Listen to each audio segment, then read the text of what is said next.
नमस्कार. कसे आहेत सगळे? मस्त मजेत ना? मजेतच असायला हवं. मी सुकन्या स्वागत करते तुमचं आजच्या एका छान अशा व्हिडिओमध्ये. गेले 4-5 दिवस झालं मी व्हिडिओ पोस्ट केलेले नव्हते, कारण मी अचानक गावी गेले होते. त्याचं रिझन पण तुम्हाला सांगते. आपण जसं म्हणतो ना, की आजचा दिवस आपण छान आनंदात मस्त मजेत जगतोय, पण उद्याचा दिवस कसा येईल ना, ते आपल्याला माहीतच नसते. सेम माझ्या बाबतीतही तेच झालं. अचानक मला गावी जावं लागलं आणि गावी जायचं रिझन असं होतं, की मम्मीची तब्येत बरी नव्हती. गेले 7-8 दिवस झालं ती मला फोनवरती सांगायची, की मला बरं वाटत नाही आहे म्हणून. आणि नेमकं असं झालं होतं ना, माझे पप्पा गेले 4-5 वर्ष झालं पायवारी करतात आळंदी ते पंढरपूर. आणि ते त्यांच्या ह्याने ते गेले. भैया रोज कामाला जातो. राहिली मम्मी घरी एकटी. आणि आमच्या घरामध्ये असं कोणालाच सवय नाही, की एकट्यानं खायचं प्यायचं. जे काय असेल ना, ते सगळं सोबत मिळून असतं. मम्मी घरी एकटी असल्यामुळे ना, मम्मीला ना जेवण गेलं आणि घरी कोणीच नसल्यामुळे तिला थोडंफार टेन्शनसुद्धा येत होतं. त्या टेन्शनमध्ये तिचा बीपीसुद्धा थोडाफार वाढला. बीपी लगेचच नॉर्मल झाला. बीपीचं काहीच टेन्शन नव्हतं, पण तिनं जेवणच पूर्ण बंद केलं होतं. म्हणजे 5-6 दिवस तर ती असं म्हणत होती, की माझ्या तोंडाला चवच नाही आहे म्हणून. कारण आतल्यात ताप आला असेल असं आम्हाला वाटत होतं, की आतल्यात ताप असेल म्हणून. थोडं बरं वाटल्यानंतर जाईल तिला जेवण, पण तिनं काही जेवण केलंच नाही. आणि मला ती फोनवर बोलताना सुद्धा रडत होती, की तू ये मला भेटायला म्हणून. पण मी तिला बोलले, की आत्ता मम्मी धनुचं स्कूल चालू आहे, आत्ता नाही येत मी, सॅटर्डे संडे वाटलं तर येईल आणि लगेचच रिटर्न येईल. असं झालं फोनवरती. तरी पण ती नंतरनं खूपच मला फोर्स करायला लागलं, की नाही तू ये म्हणून. धनुषभर खेळल्यावर, बोलल्यावर, त्याच्याबरोबर राहिल्यानंतरनं मला बरं वाटेल लवकर म्हणून. मग मी तिला बोलले, की येते म्हणून. पण एवढं पण काही सिरियसली घेतलं नाही. पण तिला बरं वाटत नाही आहे म्हणून माझी मम्मीची मम्मी म्हणजे माझी आजी तिथं आली. आणि तिथं आल्यानंतरनं तिनं तिची सगळी अवस्था बघितली. तब्येत वगैरे इतकी खराब झाली ना मम्मीची त्या 8 दिवसांमध्ये, काही सांगायलाच नको. आणि आजी जेव्हा फोनवरती सांगायला लागली ना, की मम्मीला खूपच जास्त त्रास होतो, तेव्हा मला समजलं, की चला आता आपण गावाला गेलंच पाहिजे. आणि ती पण म्हणत होती रात्री 9 वाजता मी बॅग पॅकिंग केली आणि सकाळी 7 वाजता म्हणजे बुधवारी सकाळी 7-7:30च्या दरम्यान तर मी इथं बस स्टॉपला तर जाऊन थांबले. आणि मग मी 2 वाजता मी माझ्या घरी पोचले. तिथं गेल्यानंतर म्हणजे डायरेक्टली हॉस्पिटलमध्ये जावं लागलं. ती सकाळी हॉस्पिटलमध्ये गेली होती, तर डॉक्टरांनी सांगितलं खूपच जास्त विकनेसपणा आहे आणि जो काही पित्ताचा त्रास आहे ना, तो खूप वाढलेला होता. त्याच्यामुळे तिला जेवण वगैरे अजिबात जात नव्हतं. आणि मग सलाईन वगैरे लावली, म्हणजे 3 बॉटल्स वगैरे लावले. एका दिवसातच सगळं हे झालं. तिला संध्याकाळी घरी आणलं. घरी आणल्यानंतरनं सुद्धा काहीच तिला फरक पडत नव्हता.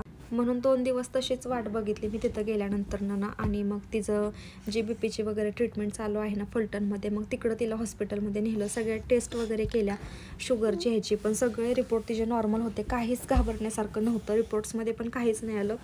पण तिला फक्त जेवण न गेल्यामुळे ना तिची तब्येत वगैरे खूपच जास्त खराब झाली होती. विकनेसपणा जास्त होता. अशी काही गोष्ट झाली म्हणून मला माझ्या माहेरी जावं लागलं.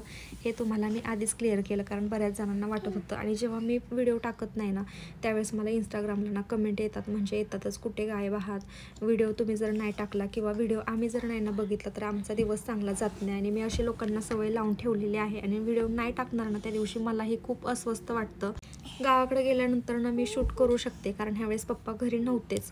पण काय होतं ना, व्हिडिओ शूट करून जेव्हा तो अपलोड करायच्या टाईमला एवढे प्रॉब्लेम्स येतात ना, म्हणजे नेटवर्क नसतं, नेटवर्क असलं तरी बॅलन्स पुरेसा नसतो. इतक्या वेळा रिचार्ज करून सुद्धा ना व्हिडिओ नाही तर नाहीच पोस्ट होते. त्याच्यामुळे मला खूप जास्त चिडचिड होते.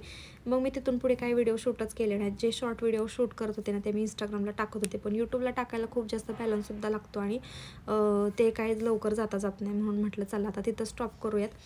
आज आम्ही आलो पुण्याला, म्हणजे आषाढी एकादशीच्या दिवशी मी पुण्यामध्ये आले. आणि घरी आल्यानंतर मग क्लिनिंग करायला घेतली.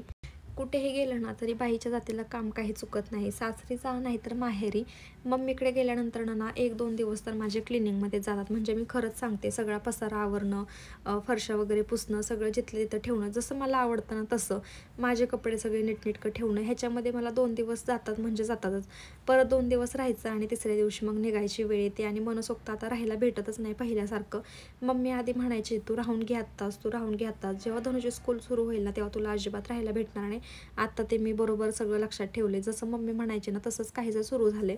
तिकडचे ते 2-4 म्हणजे बुधवारपासून मी रविवारपर्यंत तिकडंच राहिले. म्हणजे 4-5 दिवस गेलेच आरामात. सगळं तिथलं छान रुटीन बसलेलं होतं. आणि नेमकं तो यायचा दिवस यायच्या टायमिंगला खूपच कसं तरी वाटत होतं, म्हणजे अगदी रडायलाच येत होतं.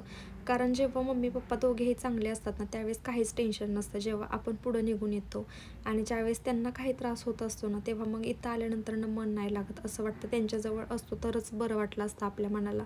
पण काय करणार, इकडे पण नवरा, पोरगा आहे, पोराचं शिक्षण सुरू आहे आणि तसंही काय काळजी घ्यायचं टेन्शन नाही आहे. पण तरी पण एक मन म्हणतं ना, की आई आहे तर सगळं आहे, जर आई नाही तर काहीच नाही. मला हा शब्द म्हणजे इतकं जास्त वाईट वाटतं ना, जेव्हा मम्मीची अवस्था मी अशी बघितली होती ना समोरून, की तिची ती खालावलेली तब्येत, तिचं ते चेहरा हे इतकं म्हणजे नाही का इतकं नाराज झालेलं, ते बघून माझ्या मनाला इतकं वाईट वाटत होतं ना, म्हणजे शब्दही नाहीत सांगायला.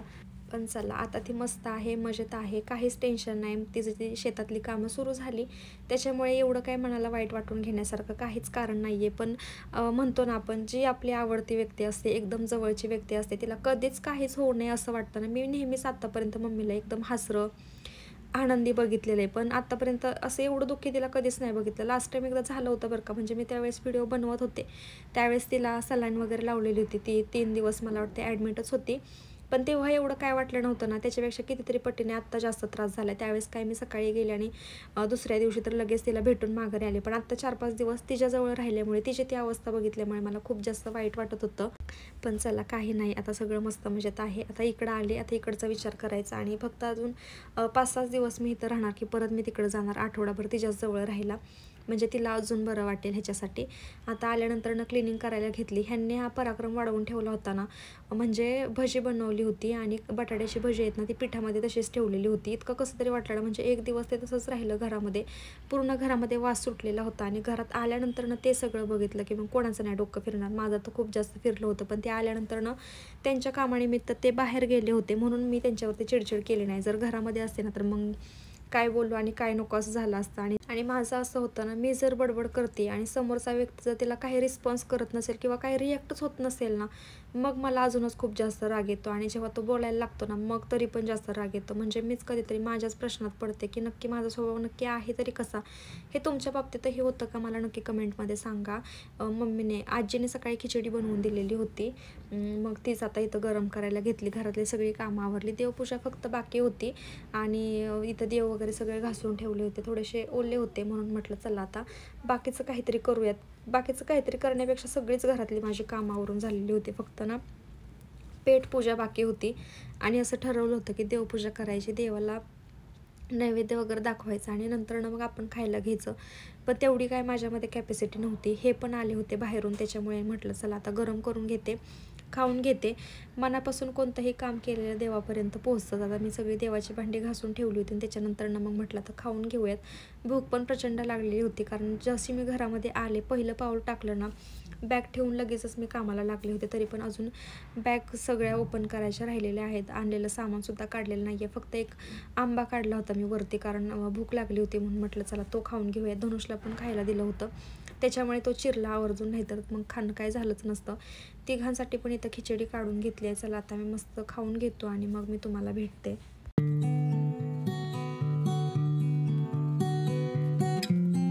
खाऊन झाल्याच्या नंतर ना परत लगेच न बसता मी पहिल्यांदा देवपूजा करायला घेतली. सगळे देवांची व्यवस्थित मांडणी केली. अन्नपूर्णा देवीतले ते जे वाटेतले तांदूळ होते ना, ते पण चेंज करून घेतले.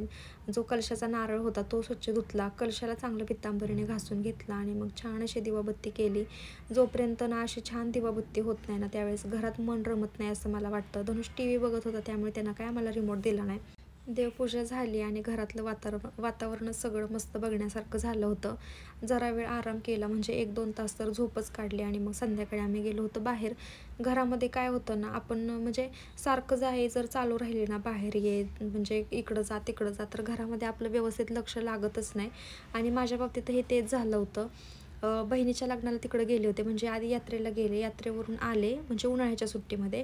तिकडून आल्यानंतर मग परत बहिणीच्या लग्नासाठी गेले, थोड्या दिवसांचा गॅप घेऊन. आता बहिणीचं लग्न झालं, आता ठरवलं होतं की लगेच कुठं जायचं नाही. परत लगेच आत्ता मधला गॅप पडला, त्यामुळे थोडंसं दुर्लक्ष झाल्यासारखं झालं.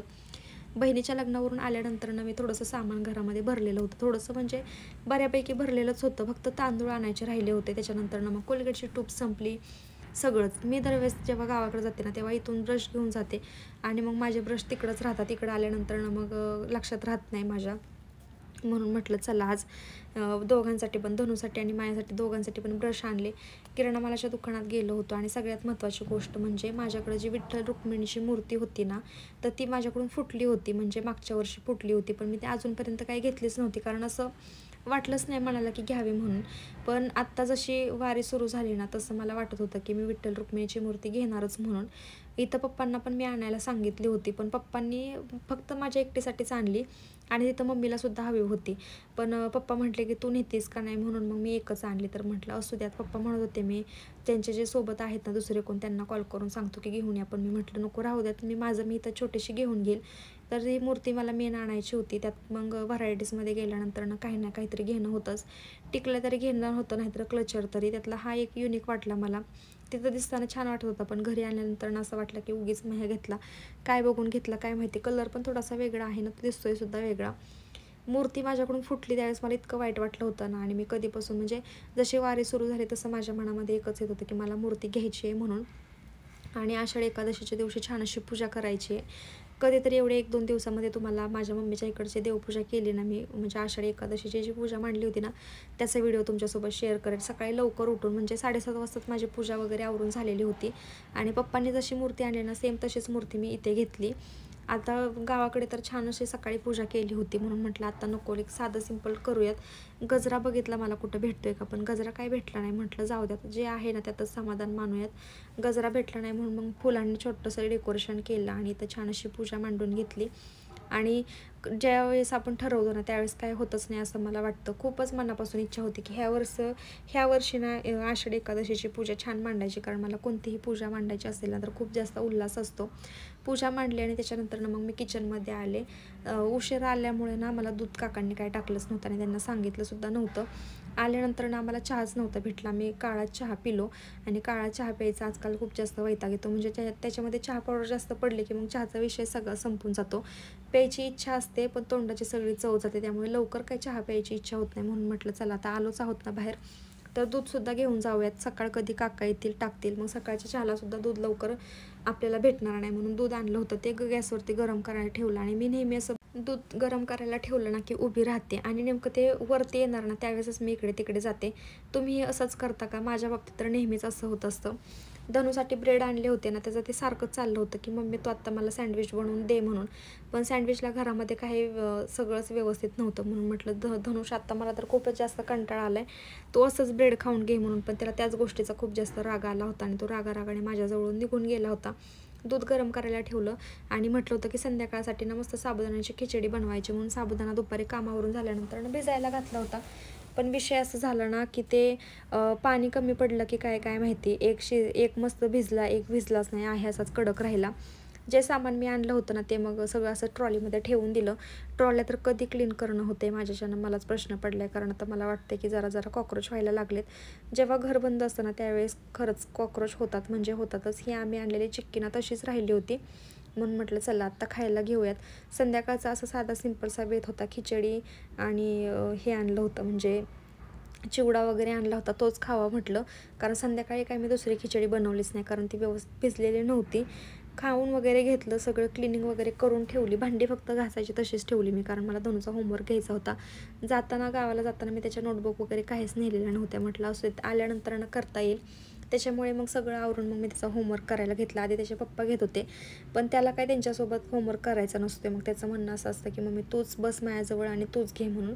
तरी त्याचं छान असं होमवर्क घेतलं आणि बऱ्यापैकी आता प्रोग्रेस आहे त्याची 4 लाईनमध्ये ABCD वगैरे काढायची. बघू आता पुढे जाऊन कसं करतोय ते.